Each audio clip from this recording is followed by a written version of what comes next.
안녕하십니까. 저는 올해로 68이 된 남자입니다. 저는 마음고생은 크게 하지 않고 자랐는데 결혼 이후부터는 정말 몸과 마음고생을 많이 하고 살았어요. 제가 친구도 거의 없고 어디 가서 제 이야기를 해본 적이 없는데 유튜브 채널 썰밤이라는 곳을 알게 되며 많은 분들이 속 얘기를 많이 하시는 걸 듣고 저도 용기 내어 사연을 보내려고 합니다. 그럼 제 용기에 귀를 기울여 주시길 고개 숙여 부탁드립니다. 넉넉지 않은 집안에서 성장한 저는 중학교를 졸업하고 중국집 배달원으로 일했어요. 틈틈이 공부를 해서 검정고시로 고등학교 졸업장을 땄고 20살에 작은 회사에 들어갔습니다. 자동차 부품 공장에 생산직으로 들어갔죠. 일은 재밌었고 배울 게 많아서 퇴근 시간이 지나도 회사에 남아 공부를 하곤 했답니다. 회사에 숙직실이 있었는데 일주일에 서너 번은 거기서 잠을 자면서 열심히 자기 개발을 했어요. 강산이 한 번 지나자 회사에서 반장으로 진급했고 나이 30에 작은 집을 마련했다 합니다. 그때 당시에 결혼 적령기를 따져보면 이 30이라는 나이는 늦은 편이어서 주변에서 다들 결혼을 서두르라고 난리였답니다. 저 역시 결혼은 하고 싶었지만 신부감이 하늘에서 뚝 떨어지는 것이 아니니 인연을 찾아보려고 여러 차례 선을 봤어요. 하지만 저를 마음에 들어하는 여자분은 하나도 없었습니다. 제가 예의상 다시 만나자고 말했더니 하나같이 좋은 여자 만나세요 라면서 차버리더라고요. 제 매력이 그렇게 없나 이후부터는 선자리를 거절했습니다. 그러던 어느 날 출근길을 걷던 중 제 눈에 확 띄는 여성이 보였어요. 단정한 단발머리에 긴 치마와 하늘색 티셔츠를 입고 있던 여자분이었는데 뒷모습만 봐도 무척 아름답더라고요. 그날은 제가 무슨 자신감이었는지 제 앞을 걸어가던 그 여자분에게 말을 걸었습니다. 저기 안녕하십니까? 저는 심선기업의 박만호 반장입니다. 네, 그런데요? 제가요, 그러니까 저 박만호가 아가씨한테 반해버렸습니다. 어떻게 그런 말을 하게 된 건지 지금 생각해보면 제 인생에서 가장 용기 있던 순간이었던 것 같습니다. 여자분은 제 어이없는 고백에도 웃어주셨고 만나달라는 부탁에 알겠다고 대답해 주셨어요. 귀여우시네요. 좋아요.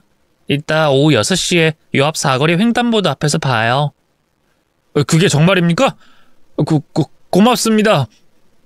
그럼 좋은 하루 보내십시오. 저는 너무 좋아서 그날 회사에서 어떻게 일을 했는지 기억이 나지 않았습니다. 하루 종일 첫눈에 반한 여자 생각만 하면서 정신줄을 놓고 일했답니다. 그날 저녁 그녀를 다시 만나게 됐고 저희 둘은 사귀기로 했어요. 물론 제가 강하게 밀어붙여서 성공하게 된 거죠. 그런데 그 여자친구의 정체를 알게 되자 절로 헉소리가 나왔답니다. 그러니까 민자 씨가 의사라는 거예요? 그 하얀 가운 입고 청진기 목에 걸고 일하는 의사? 네, 그렇다니까요. 종합병원에서 내과의로 일하고 있어요. 와, 제가 의사 선생님이랑 사귀다니 이거 참 영광입니다. 에이, 뭐 의사고 뭐고 다 똑같은 월급쟁이에요. 괜히 부담 갖고 그러지 마세요.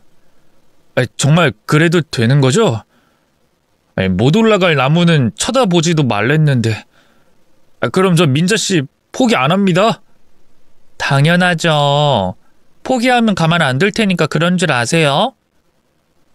결국 저희 두 사람은 수개월 동안 연애를 했고 떨어질 수 없는 사이가 됐어요. 그래서 양가 부모님께 인사를 드렸는데 저희 부모님은 의사 집안이라 부담스럽다며 잘 모르겠다고 하셨고 처가 부모님은 저를 굉장히 싫어하셨습니다. 장인어른 되실 분은 아예 헤어지라고 경고하셨습니다. 아이, 넌 남자 보는 눈이 왜 그 모양이냐? 데리고 온 남자가 겨우 공장 직원? 너 지금 우리랑 장난하냐? 의사식이나 됐으면 사람 보는 눈을 키워야지. 어디 근본도 없는 중졸짜리 공돌이를 내 집에 데려와? 아빠, 직업이 뭐가 중요해요? 제가 사랑하는 남자는 만호 씨라고요. 우리 결혼하게 허락해 주세요. 호적에서 파버릴래! 당장 이놈 데리고 안 나가! 처가 부모님이 완강하게 반대를 하셔서 제가 무릎 꿇고 받아달라고 빌어도 봤어요. 하지만 바로 방으로 들어가시며 문을 쾅 닫아버리시며 거절하셨습니다. 이후 몇 차례나 찾아뵀는데 항상 문전박대를 당했어요. 결국 이 결혼은 안 되겠다 싶어 애인에게 헤어지자고 했습니다. 그러자 그녀는 저와 살림부터 차리고 결혼식은 나중에 하자고 하더군요.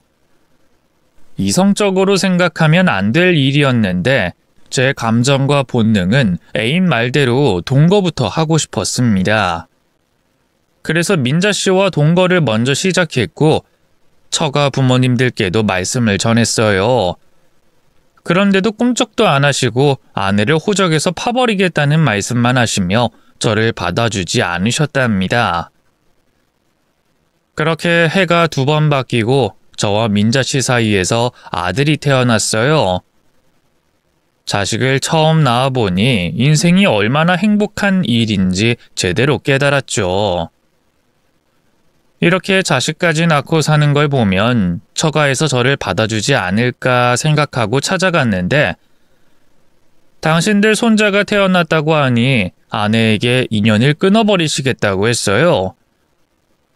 근본도 없는 남자와 동거해서 자식을 낳으면 뭐가 달라질 줄 알았냐며 더 이상 저희 부부를 만나주시지 않았죠. 결국 처가 식구들과 저희는 다시 못 만나게 됐습니다. 그런데 이듬해 제 인생에서 가장 슬프고 힘든 상황이 찾아왔습니다. 사랑하는 아내가 퇴근길에 트럭에 치여 세상을 떠났어요. 아내의 죽음을 보고 얼마나 놀랐던지 의식을 잃고 쓰러져서 한참 뒤에 깨어났습니다. 아내가 세상을 떠난 것이 꿈일 거라 믿었죠. 그런데 정신을 차리고 보니 처부모님이 제 뺨을 사정없이 때리고 있더라고요. 온갖 욕설에 손찌검으로 만신창이가 됐습니다. 이후 저는 아들을 혼자 키우는 호라비가 됐어요. 아내를 가슴에 묻으며 아들을 위해 최선을 다해 살겠다고 약속했습니다. 슬픔이 완전히 지나가진 않았지만 귀여운 아들이 자라는 걸 보면 웃음이 절로 나왔어요. 제 아내와 어쩜 그리 많이 닮았던지 아내가 어렸을 때는 이런 모습이었겠구나 하는 생각을 자주 했습니다. 세월이 조금 지나 아들이 초등학생이 됐을 때 한국에 IMF가 터졌어요. 그때 당시 멀쩡하게 회사 잘 다니는 사람들이 대거 해고 처리가 되었고 심하게는 회사가 부도가 나기도 했죠. 저 역시 회사의 부도 때문에 하루아침에 직장을 잃었답니다. IMF에 일자리가 있을 리가 없으니 다른 회사는 꿈도 꾸지 않았어요. 저는 아들을 키우고 있는 아빠고 꼭 일을 해야만 해서 일용직 막노동을 하려고 새벽마다 용역사무소로 찾아갔습니다. 어린 아들은 저희 누나 부부가 조카와 같이 봐주셔서 새벽같이 나와도 걱정을 하진 않았어요. 그런데 용역사무실 앞에는 집안의 가장들이 줄을 길게 지어 서 있었습니다. 모두 저와 같은 상황이었으니까요. 줄을 늦게 서면 집으로 돌아가야 해서 저는 매일 1시간 일찍 용역 사무실에 나갔습니다. 새벽 4시에 나갔는데 그때부터 남자들이 줄을 서 있었죠. 저는 거의 2등이나 3등으로 줄을 서서 매일 공사장에 가서 막노동을 할 수 있었습니다. 이 일을 하면서 느낀 건 평생 공사장이 없는 날이 없을 거란 확신이 들었어요. IMF 시기에도 건물 공사장은 돌아가고 있으니 막노동을 평생 업으로 삼으면 아들을 굶기지 않고 키울 수는 있겠다 싶었습니다. 그래서 막노동을 하며 기술공이 되려고 용접도 배우고 전기 배선도 배워 공사장에 적합한 인물로 조금씩 성장했습니다. 그렇게 세월은 수십 년이 흘렀고 제 나이가 65이 됐습니다. 그리고 제 아들은 제 아내의 길을 걸어 의사 선생님이 됐죠. 의대를 나와 전문의까지 열심히 공부하고 일해서 대학병원 내과에서 근무를 하게 됐죠. 저 같은 막노동꾼 밑에서 얼마나 반듯하게 잘 자라줬는지 아들 얼굴만 봐도 배가 불렀네요. 그런데 이 녀석이 나이가 찼는데도 여자친구를 한 번도 데려오지 않더라고요. 인물도 훤하고 직업도 좋은데 한 번도 여자 사귀는 걸 보지 못했답니다. 그래서 한숨을 크게 쉬며 아들에게 물었어요. 세창아, 넌 어떻게 된 게 여자를 안 만나냐? 이 애비한테 소개해준 아가씨가 여태껏 하나도 없는 거 알긴 아냐?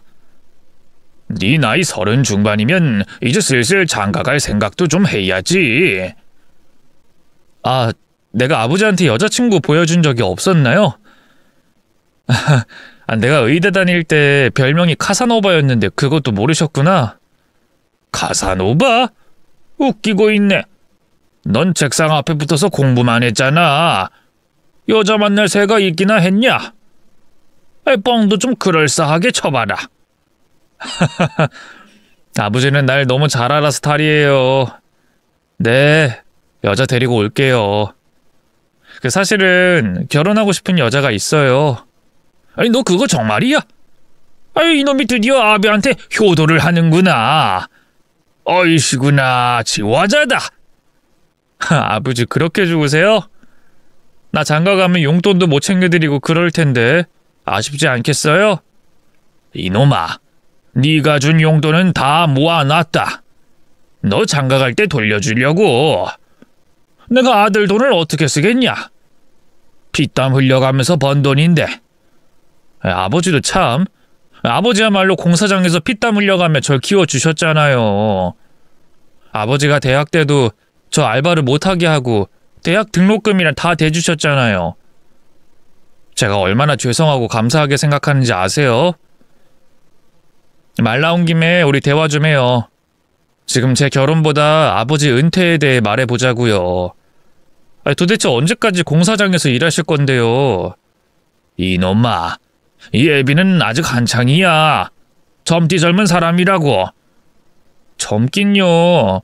아버지 연세에 다들 은퇴한다고요. 그러니까 아버지도 제가 벌어다주는 돈으로 편하게 좀 지내세요. 네? 일 없다. 내가 아들한테 빌부터 살 생각은 주어도 없어. 네 인생은 네 것이고 내 인생은 내 것이야. 아들놈이 제발 공사장을 관두라고 사정했는데 저는 일이 좋고 재밌어서 아직은 때가 아니라고 일러줬습니다. 그리고 몇 주 뒤에 아들의 애인이 집에 찾아왔어요. 제 아내만큼은 아니지만 예쁜 아가씨였죠. 예비 며느리는 성격이 밝고 쾌활하진 않았습니다. 도도하고 지적으로 보였죠. 제가 묻는 질문에는 단답형으로 대답하더군요. 아가씨는 우리 아들의 어디가 좋은 건가? 네? 이사 왔어요. 얼굴도 잘생겼고 빠지는 게 없잖아요. 아주 솔직한 사람이네. 그래서 내 아들과 결혼하면 행복하게 잘 살 수 있는 자신이 있는 건가? 아버님, 질문이 너무 올드하네요. 그냥 오빠가 저 좋다고 하고 의사니까 굶어 죽지 않겠거니 생각하고 결혼하려는 거예요. 요즘은 다 조건 보고 결혼하는 시대잖아요. 제 말이 예의 없이 들렸다면 죄송한데 전 솔직하게 대답 드리는 거예요. 아유, 아니야. 죄송하기는. 난 오히려 이런 대답 들으니 더 좋네. 그래. 그럼 상견례는 언제쯤 할까?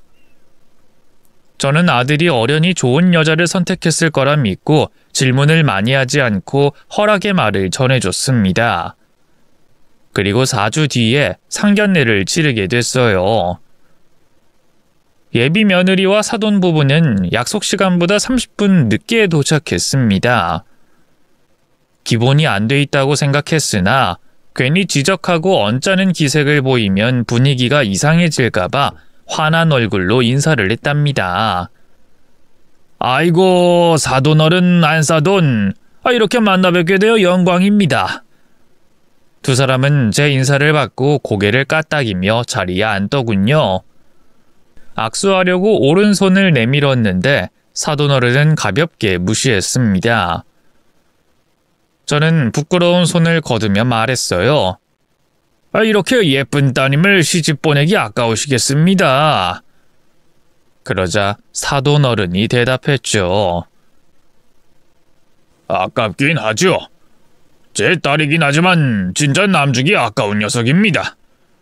온실 속 화초처럼 키웠거든요. 또 제가 딸 바보라 시집 간다는 말을 듣고 꽤 우울했습니다. 아유, 그럴만도 하죠. 제가 사돈어른 입장이어도 같은 마음이었을 겁니다. 그래도 제 아들을 사위로 받아주시겠다고 하니 무척이나 감사합니다. 네네. 일단 식사부터 하시죠. 천천히 대화 나눠봅시다. 결혼 준비와 관련한 이야기를 나누면 한참 걸릴 테니 배부터 채우자고요. 그러죠. 좋습니다. 그래서 식사를 시작했는데 어색한 기류가 흘러 입에 잘 들어가지 않더라고요. 음식은 분명 비싸고 맛있는 것들이었는데 무슨 맛인지 기억이 나지 않았습니다. 이윽고 식사를 거의 다 하고 배를 채운 뒤 디저트를 기다리며 대화를 시작했답니다. 이번엔 안사돈이 말문을 열었습니다. 저기 박서방 모친은 어떻게 돌아가셨는지 여쭤봐도 될까요? 저는 교통사고로 세상을 떠났어요. 아들 녀석이 2돌 지났을 무렵에요. 그 이후부터는 저 혼자 쭉 아들을 키워오며 살았고요. 재혼도 안 하시고요? 대단하시다. 근데 제가 듣기로 돌아가신 안사돈이 의사였다고 하던데. 네. 아들이랑 같은 내과 전문의였어요. 그럼 사돈어른 직업은 뭔가요? 그 박서방한테 물어보질 않아서 궁금하네요. 저는 공사장에서 일하는 기술공입니다. 네? 공사장이요? 그럼 노가다를 말씀하시는 건가요? 그렇죠. 노가다. 막노동. 이렇게 말하는 직업이죠. 그래도 기술공이라 꽤 대우가 좋습니다. 저는 자랑스럽게 제 직업을 밝혔는데 사돈 부부는 별로 좋아하지 않는 것 같았어요. 다시 안사돈이 입을 열었습니다. 막노동꾼이라. 직업은 그렇다 치고 애들 신혼집은 어느 정도 해줄 수 있어요? 저희는 강남에 40평대 아파트를 원하는데요. 강남이요? 그 먼 곳에 신혼집을 차리겠다고요? 사돈, 제 딸 데리고 가는 건데 그 정도는 써야죠. 설마 그 정도 능력 없는 건가요? 네, 제가 돈을 열심히 모으긴 했지만 아무래도 강남의 집은 힘들 것 같군요. 제 아들도 전문의가 된 지 얼마 안 돼서 대출만 잔뜩 받아야 할 것 같아요. 그러지 말고 처음 시작하는 신혼집은 외곽에도 좋은 곳이 많으니까 적당한 곳을 골라보는 게 어때요? 우린 강남 아니면 안 됩니다. 그리고 우리가 때가 되면 박서방 개인 병원도 차려줄 생각인데 그 정도는 받아야죠. 그렇게까지 해주실 생각이셨군요. 근데 사돈 두 분은 어떤 일을 하시길래 개인 병원까지 차려주시겠다는 건가요? 저도 사돈 두 분에 대해 들은 게 없어서 여쭙는 겁니다. 저희는 장사꾼이에요. 고급 술집을 운영하고 있죠. 장사를 하시는군요. 그래서 그렇게 부티가 나셨구나. 사돈어른, 제 질문에 아직 마음에 차는 답을 안 하셨네요. 애들 신혼집을 강남에 해주실 수 있겠어요? 저는 머릿속으로 숫자를 열심히 돌리다가 이내 대답했습니다. 하나밖에 없는 아들의 결혼인데 뭔들 못해주겠습니까? 제가 모은 재산과 대출을 좀 많이 받으면 충분히 마련해줄 수 있을 겁니다. 오케이, 그럼 됐어요. 강남에 아파트 한 채 받으면 우리 조건은 끝이에요. 사돈 형편이 어렵다고 하시니 더 요구했다간 파산할지도 모르니 적당히 하도록 하죠. 사돈 부부는 처음부터 계속 냉랭한 말투로 저를 대하더군요. 상견례 자리가 아니라 취조당하는 기분이었습니다. 어쨌든 아들을 위한 일이니 끝내 강남에 아파트를 해주기로 결론을 냈습니다. 그런데 사돈 부부가 속닥거리면서 비밀 대화를 나누더군요. 그리곤 사돈 어른이 저에게 명령조로 말했습니다. 사돈, 조건 하나만 더 할게요. 결혼식장에 나누셨으면 합니다. 막노동꾼이 혼주인 건 보기 좀 그렇잖아요. 저희가 고급진 이미지의 대역 알바를 불러서 사업가 집안과 결혼하는 걸로 할 거예요. 아실지 모르겠지만 이 비즈니스를 하려면 사람들 눈에 비춰지는 게 아주 중요하거든요. 그러니까 사돈은 결혼식에 나오지 마십시오. 이게 우리 조건입니다. 저는 그 말을 듣고 한참 동안 멍하니 앞만 보고 있었어요. 이게 말인지 막걸리인지 구분이 되지 않았거든요. 농담을 하는 건지 진지하게 요구하는 건지 가늠이 되지 않았습니다. 제 상식에선 이해할 수 없는 말이었으니까요. 그래서 전 되물었습니다. 지금 뭐라고 하신 거죠? 제가 말귀를 잘 못 알아들은 것 같네요. 다시 한번 말씀해 주시죠. 못 알아들으셨어요? 노가다꾼이라 그런지 이해력이 딸리시나 보네. 사돈! 결혼식장에 나오시지 말라고요. 외모도 시커멓게 단게 막노동한다고 얼굴에 써놓으신 것 같네요. 우리가 단역 섭외할 테니까 혼주석에 앉지 말라고요. 이제 이해가 되시나요? 그러니까 막노동꾼인 제가 창피하고 부끄러우니 고급진 사람들을 섭외해서 결혼식을 치르겠다고요? 사돈, 지금 저를 무시하고 비하하시는 건가요? 조금 지나친 부탁인 것 같습니다. 아니, 우리가 사업하는 사람이라 이미지라는 게 있어서요. 우리 가게에 연예인들도 오고 그러는 곳이라고요. VIP 손님들이 축하하러 오실 건데 막노동꾼 사돈을 소개하긴 좀 그렇잖아요. 사돈이 다시 한번 제 직업과 제 시커먼 외모를 지적하면서 결혼식장에 나타나지 말라고 하더군요. 그 말을 듣고 아들 얼굴을 봤는데 무표정한 모습이었습니다. 이 녀석이 결혼을 하고 싶은 거구나 하는 생각이 들어서 저는 사돈 말에 동의하기로 했습니다. 네, 무슨 말씀인지 잘 이해했습니다. 그럼 혼주석에 앉힐 단역을 잘 골라서 예식 치르시죠. 이야, 우리 사돈 시원시원하시네. 처음엔 말귀를 못 알아들어서 답답한 막노동 잡부라 무식한 줄 알았는데 그래도 정신머리는 좀 깨어있는 것 같군요. 좋아요. 그럼 결혼식장에서는 보지 않는 걸로 합시다. 아들을 위해 못할 게 뭐가 있나 하는 심정으로 사돈의 말에 가볍게 웃어 보였습니다. 그런데 그 순간 무표정한 아들이 테이블을 두 주먹으로 내리쳤답니다. 다들 깜짝 놀라서 이목이 쏠렸어요. 장인어른 장모님! 해도 너무하시는 거 아닙니까? 지금 제 아버지를 모욕한 것도 모자라 결혼식장에 나타나지 말라고요? 이게 어느 나라 법입니까? 두 분 체면 차려야 한다고 제 아버지더러 결혼식에서 빠지라니! 이게 말이 된다고 생각하세요? 아이 박서방, 이거 왜 이러나? 어른들끼리 입 맞추고 끝내려는데 왜 나서고 그래? 이런 목 같은 것들! 더럽고 추악해서 이 결혼 안 해! 아들은 테이블을 다시 한번 주먹으로 내리쳤습니다. 그랬더니 예비 며느리가 흥분해서 아들의 따귀를 날렸어요. 이 자식이 어디서 우리 부모님한테 큰 소리를 내? 우리 엄마 아빠가 한 것도 아닌데 왜 지랄 연병이냐고! 그러자 제 아들도 예비 며느리의 따귀를 날렸습니다. 너만 손찌검 할 줄 아냐? 이게 어디서 무식하게 싸대기를 날려?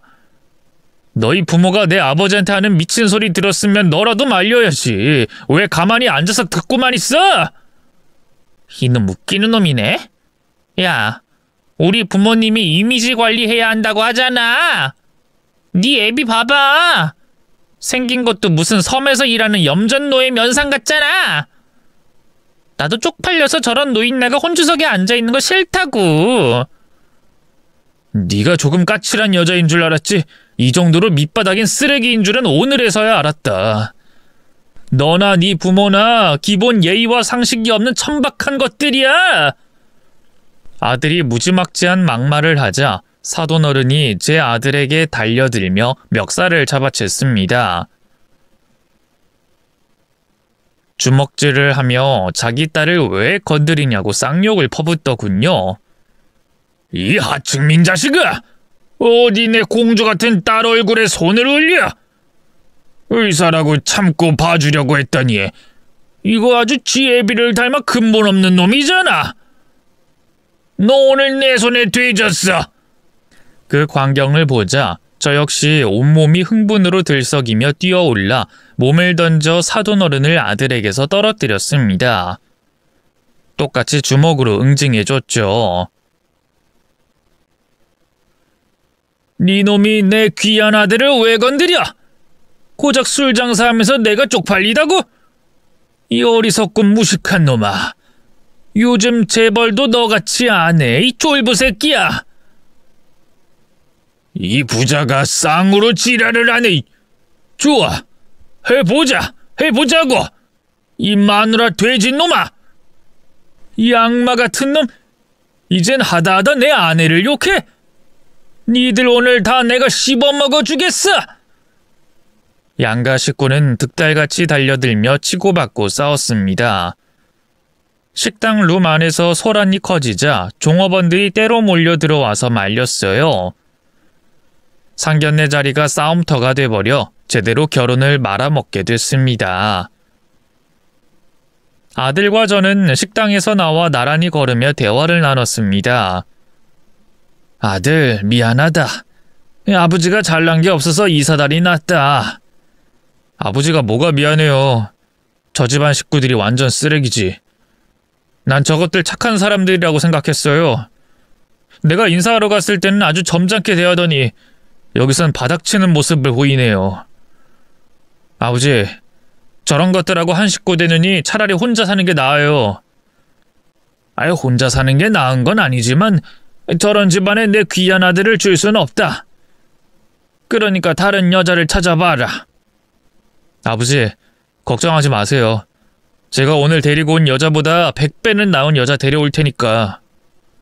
그래. 그렇게만 해주면 내가 오늘 일을 잊어버릴 수 있겠다. 젊었을 때 네 엄마랑 나 사이를 받아주지 않던 사람들이 생각나는 하루였다. 아들은 그게 누구냐고 물었는데 제가 처부모님 이야기는 하지 않았어요. 지금은 두 분 다 돌아가셨고 아주 오래된 일이니 말을 삼켜버렸죠. 그렇게 아들 상견례를 제대로 망치고 공사장에서 일하고 있던 중 어깨를 심하게 다쳤습니다. 무거운 걸 들다가 어깨 회전근이 찢어져서 병원에서 입원 생활을 하고 퇴원해서도 공사장으로 복귀할 수 없었어요. 몸이 따라주지 않으니 강제로 은퇴하게 된 거죠. 하지만 저는 아직 젊다고 생각하고 다른 일을 찾기로 했답니다. 인터넷을 할 줄 몰라 벼룩시장 신문지를 가져와서 채용 공고란을 자세히 들여다봤어요. 그중 눈에 띄는 곳이 있었습니다. 바로 아파트 경비원을 모집하는데 월 200만 원을 준다고 쓰여 있더라고요. 요즘 경비원 월급이 박봉이라고 난린데 어느 개념 있는 아파트에서 최저시급을 주기로 했나 보더라고요. 그래서 바로 전화를 걸어 경비원을 모집하냐고 물었더니 이력서를 들고 면접 보러 오라고 했죠. 이튿날 으리으리한 아파트 경비실로 면접을 보러 갔더니 아파트 부녀회장과 관리소장이 있더군요. 제가 공장에서 일했던 것과 수십 년간 공사장에서 성실하게 일한 게 끈기 있어 보였는지 바로 좋다면서 출근하라고 했어요. 어깨를 다치고 아무 일도 못하면 어쩌나 싶었는데 운 좋게 일을 시작할 수 있었습니다. 그래서 다음 날부터 일을 시작했는데 어려운 일은 거의 없었어요. 말 그대로 경비이기 때문에 아파트에 드나드는 차량을 확인하고 CCTV를 보고 앉아서 주민의 안전을 살폈답니다. 또 지저분한 곳이 있으면 청소하고 깨끗이 치우면 더 할 것이 없었죠. 그런데 그 아파트에서 보지 말아야 할 사람들을 보고 말았습니다. 상견례장에서 봤던 예비 사돈 부부를 아파트 단지 안에서 마주치고 말았어요. 두 사람은 저를 바로 알아보더니 눈을 부릅뜨더군요. 이 개자식, 네가 여기 왜 있어? 뭐야? 그 옷은 설마 우리 아파트의 새로운 경비?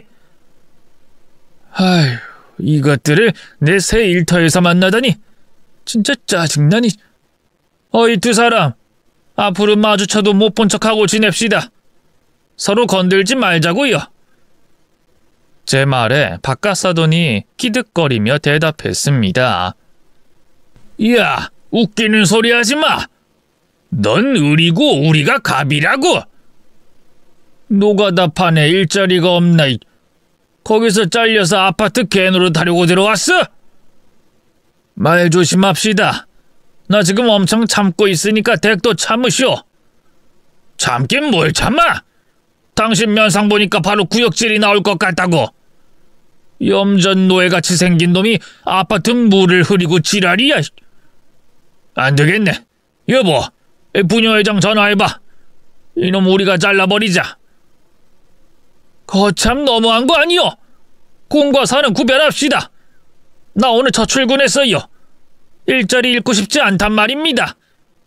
우리도 경비를 바꾸고 싶단 말입니다. 이 개같은 놈아. 두 부부는 바로 부녀회장을 부르더니 저에 대해 이러쿵저러쿵 떠들더군요. 그러자 부녀회장이 제 경비 모자를 벗기더군요. 하루 일당 줄 테니 나가라는 겁니다. 아니 부녀회장님, 저 사람들 말만 듣고 이러는 게 어디 있습니까? 할 수 없어요. 주민이 반발이 있으면 문제를 해결해야 하는 게 내 일입니다. 죄송하지만 다른 일자리 알아보세요. 결국 예비사돈 부분 때문에 일한 지 반나절 만에 잘리고 말았습니다. 화가 나서 집에서 혼자 막걸리를 마시고 있는데 아들이 퇴근하고 들어와 무슨 일이냐고 묻더군요. 그래서 전 솔직하게 일러줬습니다. 아버지, 제가 일자리 구하지 말고 쉬시라고 했잖아요. 그러게 왜 괜히 경비원으로 일을 구해서 그 인간들 만나서 기분을 망쳐요. 난들 알았겠냐? 그것들이 그 아파트에 살고 있는지 알았겠냐고. 하여튼 대한민국은 진짜 좁은 나라인가 보다. 오늘 제대로 망신당하고 와서 맨정신으로 있을 수가 없어. 오랜만에 술까지 마신다. 아버지, 천천히 드세요. 그리고 잊어버리세요. 아들은 한마디 위로를 하더니 막걸리 한 잔을 달라고 해서 같이 한잔하고 방에 들어가서 누웠습니다. 그리고 몇 주 동안 일자리를 찾지 못해 집에서 놀고 있는데 평일 오후에 아들에게 전화 한 통이 걸려왔어요. 아버지, 오늘 아버지 생신인 거 아시죠? 축하드려요.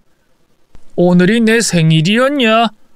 아이고, 시간 가는 줄 몰랐네. 이래서 집에서 놀면 날짜를 헷갈린다니까. 아무튼 고맙다, 세창아. 아버지, 지금 좀 나오실 수 있어요? 제가 생신 선물 준비했는데 이걸 집으로 가져갈 수 있는 게 아니라서요. 선물? 아니, 뭔 선물이길래 그러냐? 너 쓸데없는데 돈 쓰고 그런 거 아니지? 아니에요. 진짜 좋은 선물이에요. 아버지가 보면 엄청 기뻐하실 겁니다. 네, 주소 찍어드릴 테니까 택시 타고 오세요. 알았다. 옷 입고 출발하마.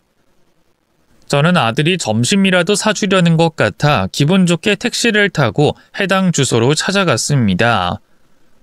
엄청 높은 층의 건물이었는데 입구에서 아들이 저에게 손을 흔들고 있었어요. 아버지, 여기요. 얼른 오세요. 여기서 뭐하냐? 이 좋은 건물에서 밥이라도 사주려고? 밥은 좀 이따 먹고요.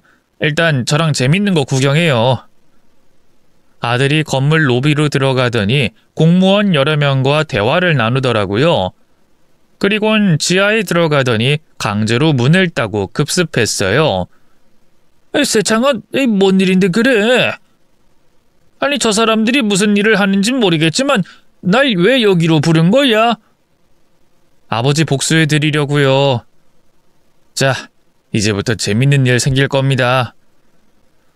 아들의 말이 끝나기 무섭게 바로 지하 술집에서 예위 사돈 부부가 끌려 나왔어요. 그리고 공무원들은 가게 장부와 술을 모두 압수했답니다. 그리고 이 일을 주도하는 제 또래의 남자가 있었는데 아들이 그 남자를 저에게 소개해 주더군요. 아버지, 이쪽은 제 장인 되실 분이에요. 이 건물의 주인이시고 다른 건물도 몇 개 소유하시고 있어요. 뭐, 장인? 너 벌써 애인이 생겼냐? 아무튼 그 인사드려야지. 안녕하십니까? 그 박만호라고 합니다. 아이고, 사돈어른. 이렇게 뵙게 되어 반갑습니다. 얼마 전에 결혼 파토 났다고 소식을 듣고 제가 바로 박서방을 꼬셨습니다. 사실 제 딸이 박서방을 짝사랑하고 있었고 저희 부부도 박서방을 좋아했거든요. 이 장가 간다는 말에 아쉬워하고 있었는데 이 상견례장에서 있었던 일을 말해주더라고요. 그래서 제가 바로 사위로 영입하기로 했습니다. 사돈어른, 제가 아드님의 장인이 돼도 괜찮을까요? 네? 아니, 너무 갑작스러워서요. 그리고 지금 저 두 사람 일이 우선인 것 같은데요. 술집 장사하던 저것들이 왜 저러고 있는 거예요? 아, 저것들이 그 사돈어른한테 함부로 대했다면서요. 막노동꾼이 혼주석에 앉는 건 싫다고 했던가요? 그리고 사돈한테 갑질해서 경비 자리 빼앗겼다면서요? 우리 박서방이 여러 가지 이야기를 알려줘서 제가 혼쭐 내주려고 인맥을 동원했습니다. 검찰과 국세청에서 이것들 술집에 대해 조사를 해봤더니 탈세는 기본이고 가짜 양주, 그리고 카드깡, 불법으로 접대부까지 고용해서 술집 안에서 더럽게 장사했더라고요. 그것만 해도 벌써 가게 문 닫고 재산 압수가 될 겁니다. 하여튼 제가 제대로 밟아주기로 했으니까 사돈은 구경이나 하시면서 속 푸셨으면 좋겠네요. 정말 그런 거예요? 근데 저것들 집안이 엄청 부자라고 하던데 이거 가지고 망할까요? 졸부라서 술집 망하고 세금 폭탄 맞으면 살던 집 팔아야 할 겁니다. 저것들 내 친구 검사한테 잡혀 나오네요. 어서 인사하시죠. 저는 갑작스러운 아들 호출에 나가봤더니 제대로 된 생일 선물을 줬더군요. 두 년놈은 저와 새 사돈 앞에 세워졌습니다. 전 사돈이 건물주 새 사돈에게 말문을 열었습니다. 아이, 건물주님, 이거 너무 하시는 거 아닙니까? 매달 비싼 돈 주고 장사하고 있는데 이런 식으로 엿먹이는 법이 어딨어요? 여기 온 공무원들 모두 건물주님 후배들이라면서요. 제가 하라는 대로 다 할 테니까 한 번만 봐주세요. 아이고, 김 사장. 인생이 당장 주저앉기 일보 직전이구만. 쫄부가 뭐 그렇지. 한번 나락가면 끝장이거든. 일단 여기 내 옆에 계신 내 사돈 어른께 사과부터 드려. 네? 아이, 사돈이요? 이 막노동꾼이랑 사돈 맺으려고요? 우리 딸이 버린 놈이랑 건물주님 딸이랑 결혼시키게요? 이게 무슨 개막장 전개입니까? 어이, 막장은 자네 식구들이나 막장이지. 나는 지금 쓰레기인 자네랑 자네 마누라를 사돈을 위해 복수하는 중이라고. 뭐라고요? 그럼 이게 다 이 박마누라는 사람이 꾸민 짓이에요? 이봐, 경비 자리 잘랐다고 이런 식으로 사람 뒤통수를 치는 거야? 저에게 말을 걸길래 싱긋 웃으며 대답해 줬습니다. 나도 연락받고 왔어. 오늘이 내 생일이라면서 아들놈이 선물을 준비했다고 말이야. 근데 진짜 제대로 된 선물을 주는구만. 니들 부부가 나락가는 걸 생방송으로 보게 됐으니 말이야. 진짜 짜증나기. 이 막노동꾼 놈 때문에 우리 인생이 끝자락에 걸렸어. 이봐, 노가다. 건물주님한테 말 좀 잘해서 공무원들 돌려보내라고 해줘. 싫은데. 난 지금 이 순간을 즐길 거야. 아주 재밌게 말이야. 제가 껄껄거리며 새 사돈의 얼굴을 보자 새 사돈도 같이 웃어줬습니다. 그리곤 새 사돈이 기회를 주겠다고 하더군요. 김 사장, 둘이 내 사돈에게 용서를 빌어봐. 그럼 내 후배들을 철수시킬지 생각해 볼게. 네? 이 노가다꾼한테요? 이 무식한 놈한테 뭘 빌라는 겁니까? 모양새 빠지기. 어허, 내 귀한 사돈이 될 분한테 계속 말이 짧네. 그럼 이대로 망하든가. 그러자 전 사돈 부부가 자존심을 굽히고 제 앞에 무릎을 꿇더군요. 그리곤 억지로 사과를 했어요. 선생님, 저희가 잘못했습니다. 선생님의 직업을 비하하고 무시한 거 모두 사과드립니다. 저도요. 아빠랑 제가 원래 그런 사람은 아니고요. 일하면서 VIP들만 만나다 보니 사람을 우습게 보는 경향이 생겼어요. 선생님이 저희를 용서하시고 건물주님께 철수 좀 해달라고 해주세요. 선생님 정말 죄송했습니다. 이에 저는 두 사람을 놀려먹기로 했어요. 사과가 좀 싱거운데요. 좀 진심으로 해주시면 안 될까요? 뭐요? 무릎까지 꿇고 사과하는데 싱겁다니요? 엎드려 절이라도 하라는 말인가요?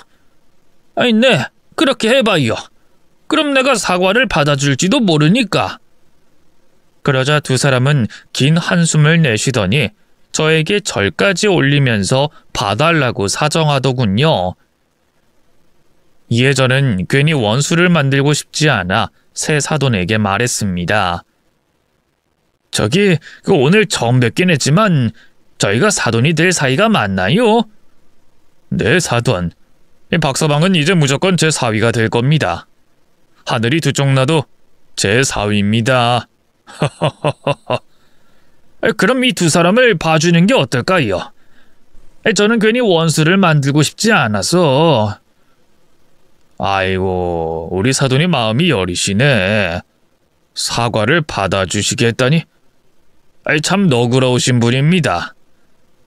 그런데 이미 사건이 접수되고 영장까지 나왔어요. 제가 물러달라고 해도 후배들이 안 된다고 할 겁니다. 그냥 망하는 거 마저 보시죠. 그 말에 두 사람이 벌떡 일어나 언성을 높였어요. 뭐야? 건물주 당신! 지금 우리랑 장난해? 장난해. 너희들 놀리는 중인 건 몰랐어. 감히 내 사돈에게 상처를 줘? 이것들아, 너희 같은 졸부들이 세상에서 가장 꼴불견이야. 니들이 한 짓이 만천하에 드러날 테니까 다시 밑바닥부터 기어봐라. 어차피 사기치면서 술 장사했으니 그렇게 아깝진 않을 거 아니야. 너 이놈 가만 안 둬. 우리한테 이 술집이 전부인데 니놈이 빼앗아가? 너희 둘 다 오늘 개박살 내고 교도소에 말뚝박고 말겠어. 전 사돈은 허공에 주먹을 휘둘렀지만 건물주 사돈이 부른 경찰들에게 바로 팔을 꺾여 잡혔습니다.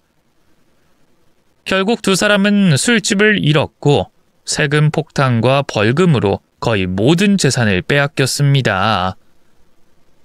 그리고 아들이 새 며느리를 데리고 왔는데 정말 참하고 선한 아가씨였어요. 얼굴도 귀엽고 성격도 차분하고 예의가 바르더라고요. 새 사돈 부부 역시 착한 분들이라 제 직업에 대해 이야기를 듣고는 대단하다고 칭찬을 하셨습니다.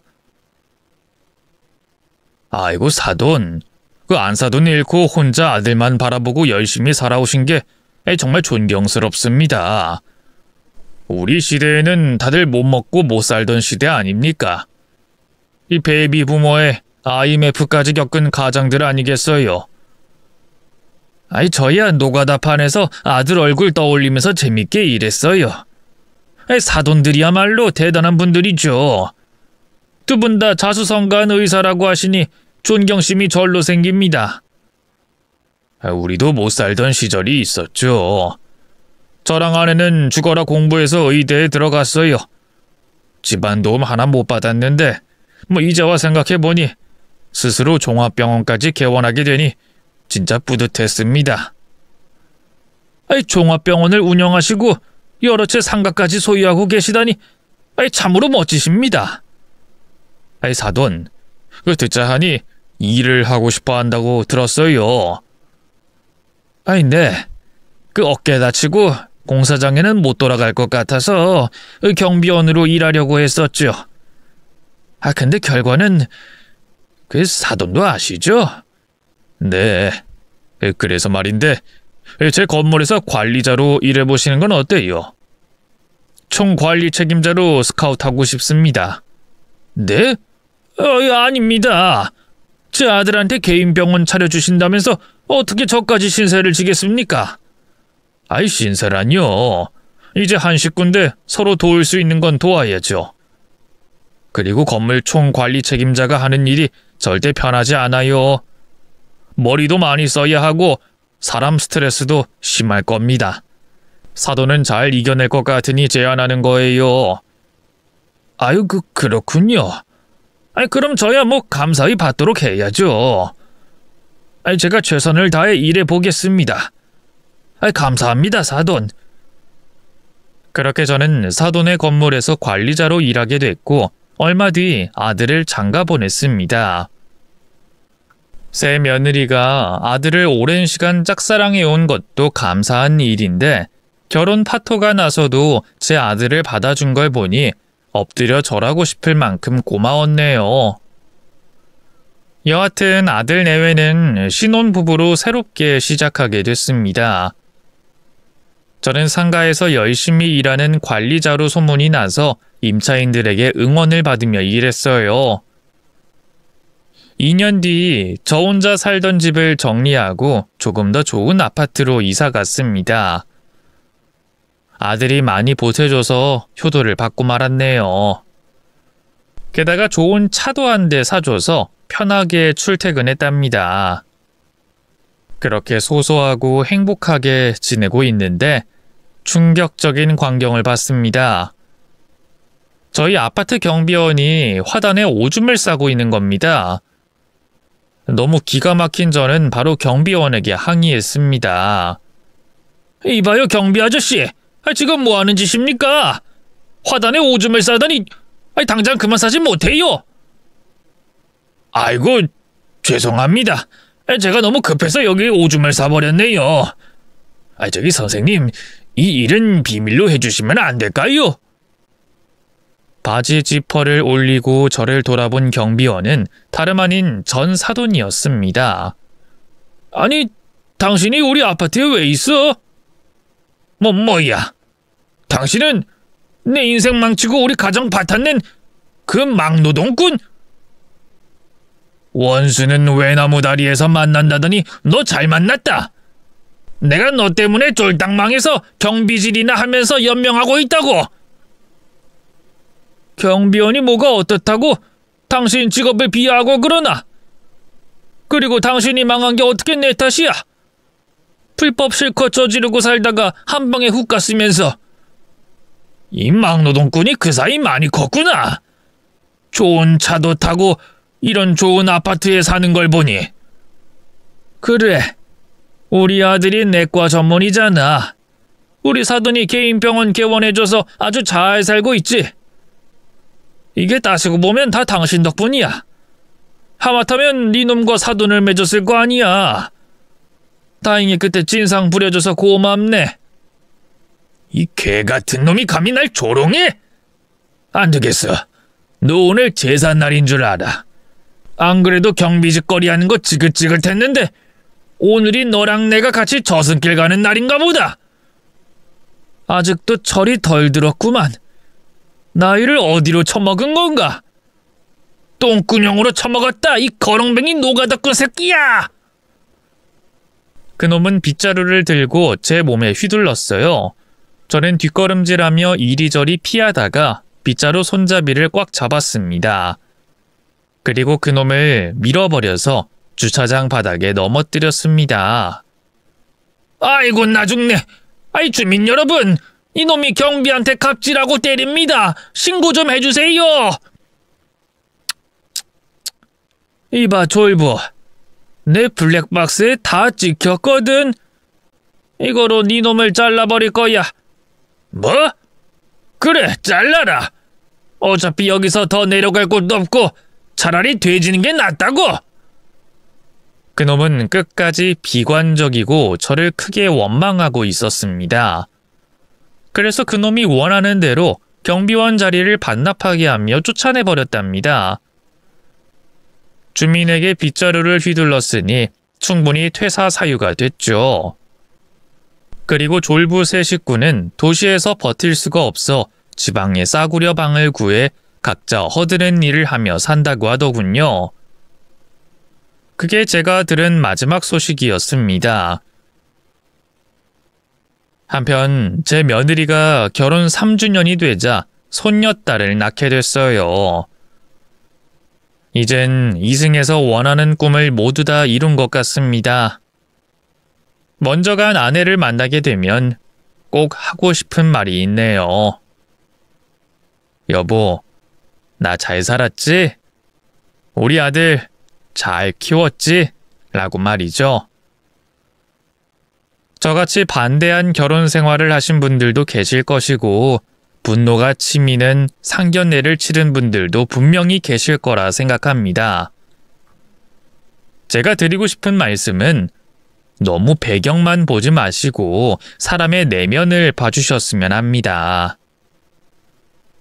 그럼 여기서 글을 마칠게요. 모두 건강하시고 안녕히 계세요.